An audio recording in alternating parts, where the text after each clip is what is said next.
we are all still concerned about cost of living, but in a hierarchy of concerns, you think perhaps the worst of it is over.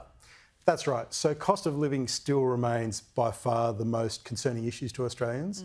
But for the first time in our study, we've actually seen the level of concern drop by about 6%, which is encouraging. Yeah, okay, certainly, and probably in line with inflation moderating a bit too, right? That's right. So inflation is moderating.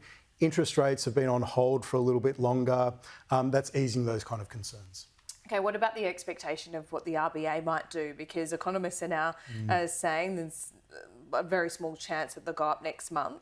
What are people feeling about that? So people are actually a little bit more anxious. We were just in field last week. We actually had 49% of Australians who think that they'll still raise interest rates. The rest thinking they'll be keeping it on hold. Almost nobody is saying that they'll be reduced.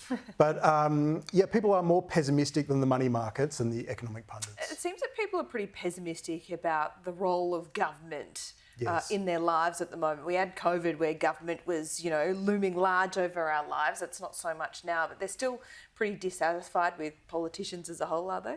Yeah, that's right. So we've seen perceived performance of all governments across Australia fall this 2 months, and they also all fell the 2 months preceding that.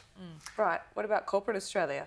Any joy there? No, corporate Australia is on the nose a bit. So only 21% of Australians agree that they're behaving ethically and doing the right thing. The proportion that are disagreeing with that sentiment has actually risen by about 7% over the last few months. So I think that's amidst, record profits, other scandals and things going on, it is on the nose a little bit. And I guess when it comes to governments, the housing supply issue, the rental crisis, Yes. is this the thing that's feeding into that the most, that sentiment? I think that's right. I think the rental crisis, especially in regional areas, is still incredibly a huge problem for people. Cost of living, I think it's just reflecting on the tightening of financial budgets and the way people are feeling about their own situation. We are kind of dominated, and we're about to be over the next 6 weeks in particular, about conversations around the voice to Parliament. We are having the first, 6 million people will be voting in a referendum for the first time in their lives. It hasn't happened since the Republic referendum, and of course a lot more people have come of age since then. Yes. What is the feeling around that, and what are you actually asking people when it comes to the voice and their feelings?